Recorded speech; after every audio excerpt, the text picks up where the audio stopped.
Continuemos ahora, tras el pequeño paréntesis sobre la plaga y las consecuencias que tuvo en la sociedad romana, con el reinado del emperador Trajano Decio. De lo último que hablamos fue del edicto de enero del año 250 y lo que significó para todos los ciudadanos del imperio, aunque los cristianos se sintieran los únicos afectados. Volviendo al emperador, el año parecía empezar bien, pues elevó a su primogénito, Herenio Etrusco, a César, mientras él se dedicaba, como los emperadores de la época dorada del imperio, a edificar unas termas en la ciudad de Roma y también a restaurar edificios de la capital, como el Coliseo, que tal y como vimos anteriormente, tras 170 años de historia, aguantando varios desastres naturales y el embate de los elementos, necesitaba ser restaurado. Aunque el motivo primordial y fundamental para esta restauración fue porque era una forma sencilla de ganar popularidad entre la plebe. Lamentablemente para Trajano Decio, pronto el año empezó a torcerse. En primavera, grupos de carpos habían invadido las provincias de Mesia Superior y Panonia Inferior. Hoy día se calcula que fueron, por lo menos, de 15 a 20.000 bárbaros, con preeminencia de carpos, pero también con contingentes de otros pueblos bárbaros. En cualquier caso, los invasores pusieron al límite a las guarniciones romanas de esas provincias, que se vieron obligadas a solicitar refuerzos para tratar de atajar las incursiones.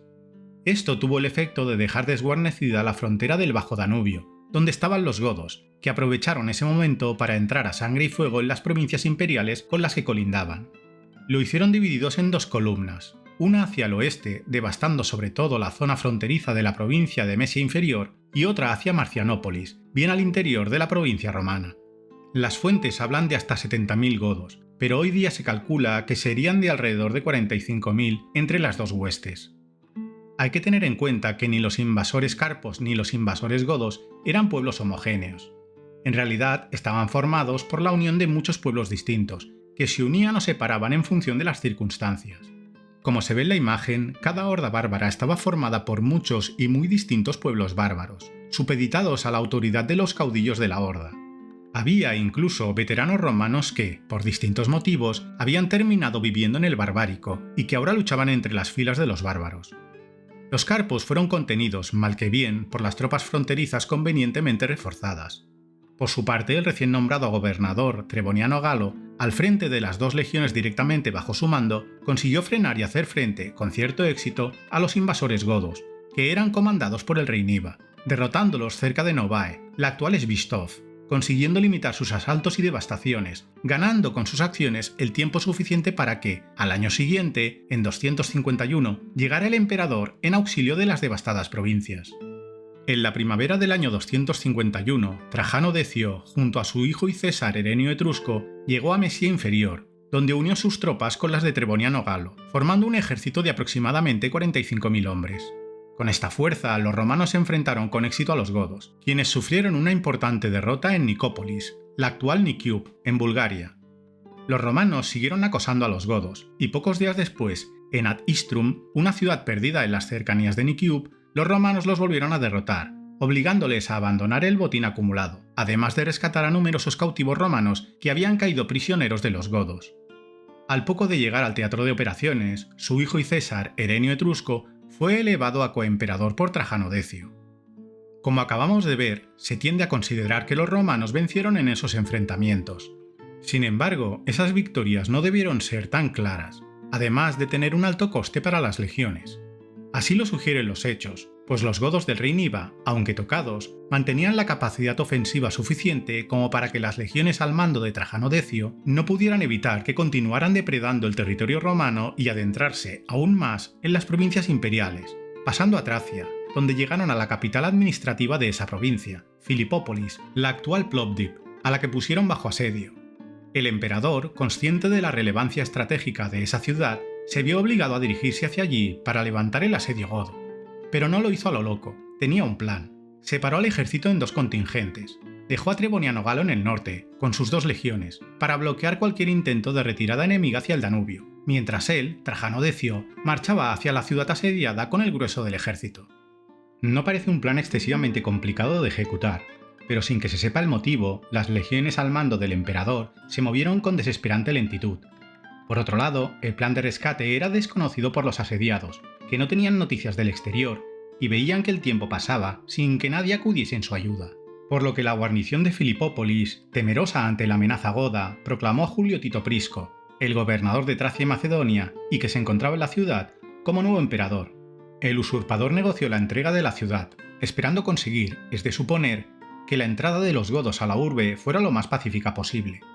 También se cree que la alianza contemplaba ayudar a Tito Prisco a derrotar a Trajano Decio y poder asumir el trono de Roma de forma efectiva.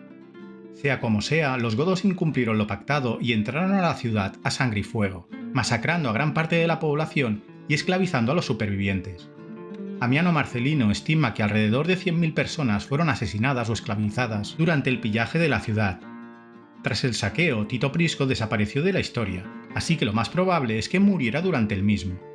Mientras tanto, Trajano Decio estaba acampado en los alrededores de la ciudad de Beroe, la actual Starazagora, aguardando no se sabe qué, pues por increíble que parezca, a los godos les dio tiempo a asediar Filipópolis, pactar con Tito Prisco, saquear la ciudad a placer, reunir el botín y los esclavos, ponerse en marcha hacia el norte cargados como mulas y aún así casi sorprender al emperador en su campamento y derrotarle.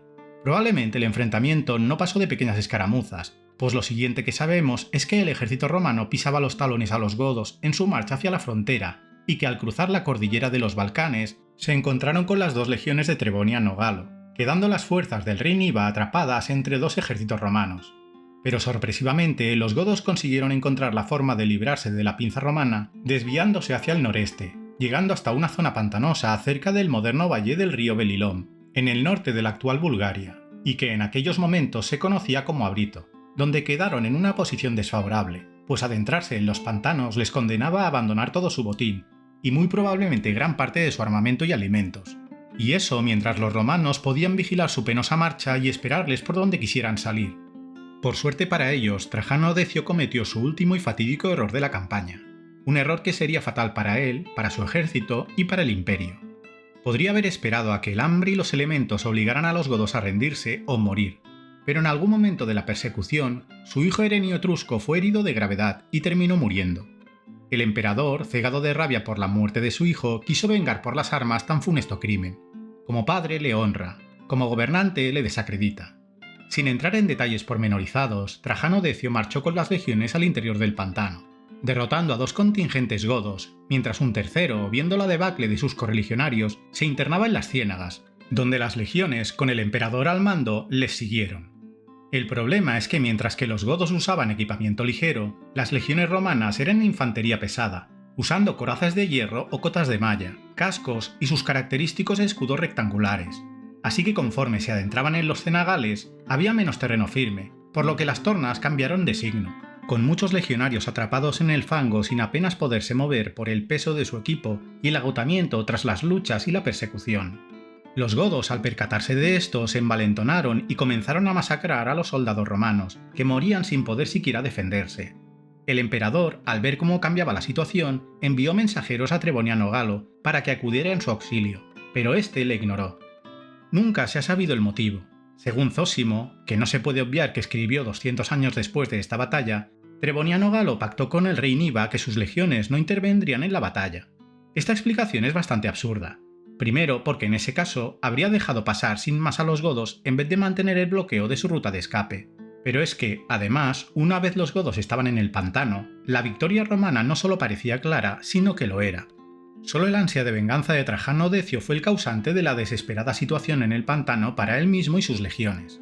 Eso no quita que es posible que Treboniano Galo tuviera algún tipo de rencilla con el emperador, aunque lo más probable es que comprendiera claramente que adentrarse en el pantano significaría correr la misma suerte que Trajano Decio y su ejército.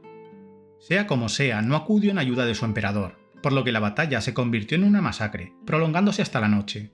En algún momento Trajano Decio pereció en combate, rodeado de su guardia personal, convirtiéndose en el primer emperador romano en morir en batalla contra fuerzas bárbaras.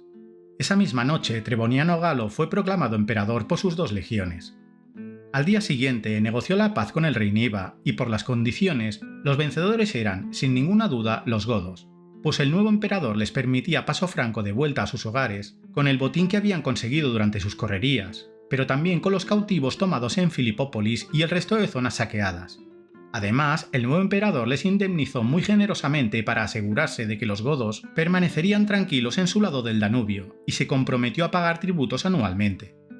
Sin embargo, este pueblo no formaba una entidad política unificada y única, sino más bien una especie de confederación de tribus, en las que el rey Nibas solo tenía autoridad sobre algunas de esas tribus, por lo que Treboniano Galo solo estaba pactando con una porción de los bárbaros. Sabiendo esto, no es difícil imaginar lo que pasó al regreso de las victoriosas huestes godas al Barbárico. En los años siguientes, para sorpresa de los romanos, las incursiones de bandas godas continuarán, llegando a penetrar profundamente en las provincias imperiales, saqueando con ímpetu y furia a los pobres habitantes del imperio, que en muchas ocasiones tendrán que armarse como buenamente puedan para defenderse a sí mismos y sus hogares.